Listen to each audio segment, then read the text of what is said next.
এই মুহূৰ্তত এটা ডাঙৰ খবৰ জনাব বিচাৰিছো মেৰাপানী আৰু ইছলামপুৰ মছজিদ পৰিচালনা কমিটিয়ে উচ্ছেদিতক এই গাঁৱত প্ৰৱেশ কৰিবলৈ নিদিয়ে এটা ডাঙৰ সিদ্ধান্ত গ্ৰহণ কৰিছে জামে মছজিদৰ প্ৰাংগণত এনে ধৰণৰ ডাঙৰ সিদ্ধান্ত গ্ৰহণ কৰিছে এই মুহূৰ্তত এটা গুৰুত্বপূৰ্ণ খবৰ আমি আপোনালোকক জনাইছো ইছলামপুৰ আৰু মেৰাপানীৰ মছজিদ কমিটিয়ে এই সন্দৰ্ভত ডাঙৰ সিদ্ধান্ত গ্ৰহণ কৰিছে তেওঁলোকে মছজিদ প্ৰাংগণত জামে মছজিদ প্ৰাংগণত বৈঠক অনুষ্ঠিত কৰিছিল নেঘেৰি বিলৰ উচ্ছেদিত পৰিয়ালক প্ৰৱেশ কৰিবলৈ নিদিয়ে খিলঞ্জীয়া মুছলমানৰ অধ্যুষিত মেৰাপানী আৰু ইছলামপুৰ গাঁৱত যদি কোনো উচ্ছেদিত গাঁৱত প্ৰৱেশ কৰে তেতিয়া নিজ কঠোৰ হাতেৰে দমন কৰি পুলিচ প্ৰশাসনক গতাই দিম বুলি ইছলামপুৰ জামে মছজিদ পৰিচালনা সমিতিয়ে মেৰাপানী আৰু ইছলামপুৰ জামে মছজিদ পৰিচালনা সমিতিয়ে এই সিদ্ধান্ত গ্ৰহণ কৰিছে এটা গুৰুত্বপূৰ্ণ খবৰ জনাইছো নেঘেৰি বিলত উচ্ছেদ চলিব নেঘেৰি বিলৰ উচ্ছেদিত পৰিয়ালক প্ৰৱেশ কৰিবলৈ নিদিয়ে মেৰাপানী আৰু ইছলামপুৰ গাঁৱত কোনো উচ্ছেদিত যদি প্ৰৱেশ কৰে তেনেহলে কঠোৰ হাতেৰে দমন কৰা হ'ব বুলি হুংকাৰ প্ৰদান কৰিছে মেৰাপানী আৰু ইছলামপুৰ জামে মছজিদ পৰিচালনা সমিতিয়ে এই সন্দৰ্ভত ডাঙৰ সিদ্ধান্ত গ্ৰহণ কৰিছে আৰু তেওঁলোকে স্পষ্ট ভাষাত কৈছে নেঘেৰি বিলৰ উচ্ছেদিত পৰিয়ালক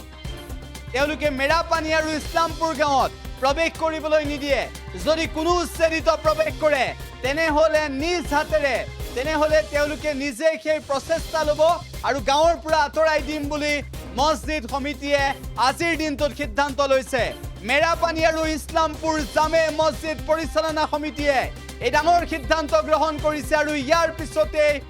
একাংশ মুছলমান লোকে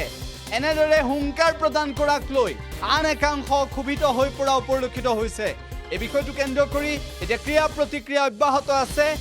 ইছলামপুৰ আৰু মেৰাপানী অঞ্চলৰ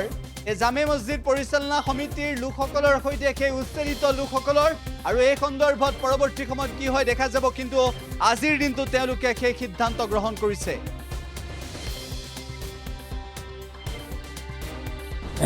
আমি আজি সংবাদমেল আয়োজন কৰাৰ মূল উদ্দেশ্যটো হৈছে আমি গোলাঘাট জিলাৰ মেৰাপানী অন্তৰ্গত মেৰাপানী ইছলামপুৰ জামাতকে ধৰি আমাৰ যিটো 6টা জামাত আমাৰ খিলঞ্জীয়া তথা থলুৱা মুছলমান আমি আছোঁ আমি চৰকাৰে যি অবৈধ বাংলাদেশী তথা অবৈধ প্ৰব্ৰজনকাৰীৰ বিৰুদ্ধে যি উচ্ছেদ কাৰ্যসূচী চৰকাৰে আয়োজন কৰিছে এই কাৰ্যসূচীক আমি পূৰ্ণতাৰে সমৰ্থন আগবঢ়াইছোঁ আৰু লগতে আমি আজি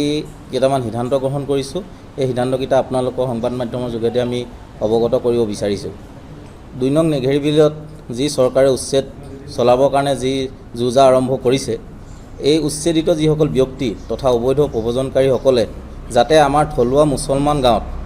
যাতে তেখেতসকল প্ৰৱেশ কৰিব নোৱাৰে আৰু যাতে আমাৰ স্থানসমূহ যাতে তেখেতসকলে দখল কৰিব নোৱাৰে সেইটো কাৰণে আমি তেখেতসকলক সকীয়াই দিব বিচাৰিছোঁ যে তেখেতসকলে আমাৰ অঞ্চলত যাতে প্ৰৱেশ নকৰে তেখেতসকল য'ৰ পৰা আহিছে তালৈ গুচি যাওক আমি এইটোৱে অনুৰোধ জনাব বিচাৰিছোঁ আমি কোনো ধৰণৰ তেখেতসকলক স্থান দিয়াৰ পক্ষপাতিত্ব নাই আৰু তেখেতসকলৰ নিজৰ জেগাত তেখেতসকল যদি বাহিৰৰ পৰা আহিছে য'ৰ পৰা আহিছে তলৈ যাওকগৈ আমি এইটোৱে সিদ্ধান্ত গ্ৰহণ কৰিছোঁ আৰু যদি তেখেতসকলে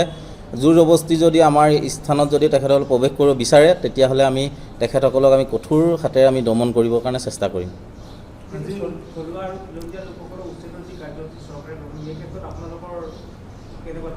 আমাৰ মতামত আমাৰ থলুৱা খিলঞ্জীয়া মুছলমানসকলৰ আমাৰ এটাই মত যে যিসকল অবৈধ প্ৰব্ৰজনকাৰীৰ বিৰুদ্ধে চৰকাৰে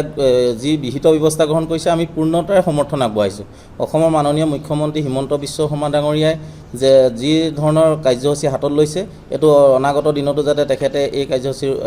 হাতত ৰাখে এইটোৱে আমি অনুৰোধ জনাব বিচাৰিছোঁ